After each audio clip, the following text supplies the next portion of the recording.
Hi guys, welcome back to my channel. My name is LatinAutor. If this is your first time stopping by on my channel, you are most definitely welcome. Anyways guys, thanks for coming guys, thanks for tuning in. You should subscribe, press the subscribe button below if this is your first time, and if you've always been on my channel, thanks for coming back again to watch me.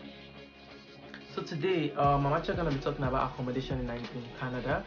A lot of people have texted me on Snapchat, YouTube, and saying, "Oh, I should do videos about accommodation in Canada. Like, what did I say about the accommodation in Canada?" And today, I was like, you know what? Let me just do the video one after the other. Okay. Basically, accommodation in Canada is actually like pretty easy. There are actually different sites online whereby you can actually check for accommodation online. When you're looking for houses, you can check the Craigslist. You can go on Kijiji. Hey God, I don't know if I'm pronouncing it right. You can press use Nanaimo, so you can always do use um Nanaimo, because I say use Nanaimo because that's where I stay. So basically, if you're staying in Toronto, there should be use Toronto or something. So it depends on where you wanna what you're looking for. And sometimes to actually make things easier for you, you may just Google the house. I'll be like, oh, one room apartment in Nanaimo, BC. A lot of houses list are gonna come out for me like that. So that's like the basis. That's how you have to like start looking for accommodation if you want to look for accommodation. And that's if you're coming to Canada and if you're coming to school and you don't want to stay in the school hostel, because the hostel is actually more expensive than living outside of the school. So another thing I think you guys need to know is what kind of houses are you gonna be living in. There's some houses whereby you get to have roommates, whereby it can be 2 bedroom, the other person can be a student or can be a worker or something. Whereby there are some houses whereby you guys just live in like an hostel kind of thing. Like there are some houses whereby, okay, there are some houses that is owned by there's an organization that is actually in charge of houses, whereby they come, they show you like real estate kind of thing, they show you the houses and all. Then they will have a owner. There's no landlord for these houses. It's actually, you'll be reporting to the organization about the houses and all like that. So you can rent from all these organizations. You just need to Google them up, like which rental property, which real estate property can I rent from. Google is gonna bring a lot of options for you. So that's actually another one too. And these people, you're not gonna be reporting directly to the landlord, as I said. You'll be reporting directly to the man, to these people. Basically, they are the one that are reporting to the owner. There are some of the accommodation again that we have whereby you get to stay in the house and you actually report to the owner, which is the landlord of the house. So basically, the landlord collects the monthly rent, comes to the house to collect the monthly rent, or you have to pay or interact the money to the landlord. So those are like the houses we have here. Yeah. And there are some houses whereby the landlord lives in the house, like they live upstairs, then you have to stay downstairs with your colleague and all. And since I've been in Canada, I think the amount I've paid for rent in Canada has been from the range of 500 to like $800.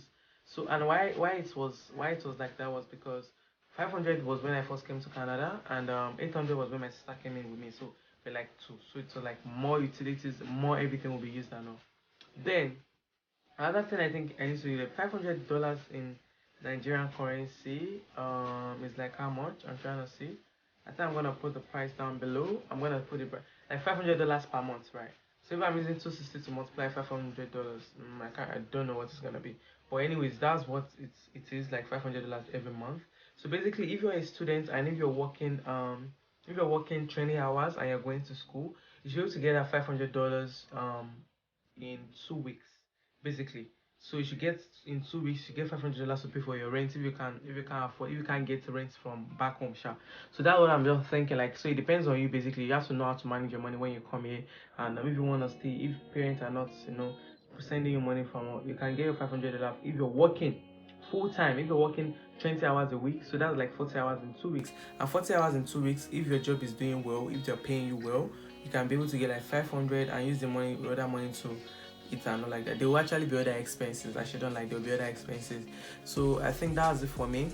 And I think work was good for me. Like, I got a job easily. I got a job very fast, so it was actually easy for me to like, make work at school.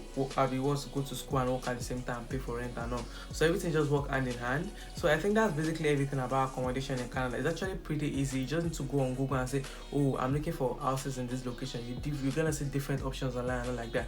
And most times the houses actually varies. The prices of the houses actually varies on the location you're living in. Basically, now I'm staying in Nanaimo and it's actually like on the highland, so the price is actually more cheaper than people that are staying in Vancouver. Vancouver is actually more of like a big city, and of course the lifestyle there is actually very big and wild. So accommodation there is actually gonna be expensive. It's gonna be expensive compared to this place. I remember one of my friends telling me like, oh, what I'm paying for a year for $800 is like about 1,001 in Vancouver. So can you see the price difference and all? So the amount to be paying for rent will depend on your location. So basically, all the questions you guys have been asking me about accommodation, I cannot really answer everything because I don't live in those provinces. So most time, what you just need to do is that you have to Google, oh, how much is the how much is like the rates they pay in houses in maybe in Toronto, average, like how much is the average amount they pay in houses in Victoria, in Nova Scotia. Like, you can always check these things. So I'm actually talking on basically only where I live in. So I live in Nanaimo, and where I play is actually pretty chill. I'm actually gonna do a tour of where I stay one day. So but now where I moved to is actually like a 2-bedroom, and it's 1,200. So it's only me and my sister that will stay in there right now. We actually got that kind of place because my cousin is moving in, so there will be 2 people in a room and I'll be in my own room as well. So depends on what you're looking for. So you're gonna see houses based on what you're looking for. And I feel the cheapest houses are actually houses whereby you get to live with schoolmates or housemate or something like that. So if you're planning to live alone when you're coming to Canada, the prices is actually gonna be expensive. So it's gonna be hard for you to see something very cheap for living alone. So yeah, I think that's basically it. And most times Nigerians tend to stay alone because they get to know each other better. Nigerians that don't like drama tend to stay with white people, and so that everybody can just be in peace. So it depends on what kind of accommodation you're looking for, right? So let me see, comment down below if this video was helpful for you. If you feel I didn't touch something, you can actually put it down below in the comments. I'm actually gonna respond to you. And if this is your first time stopping by on my channel, don't forget to press the subscribe button, guys. Join the family. Let's get to 1K by the end of summer, guys. I really appreciate all the people that have subscribed. I actually appreciate you guys. Thanks for coming, thanks for subscribing.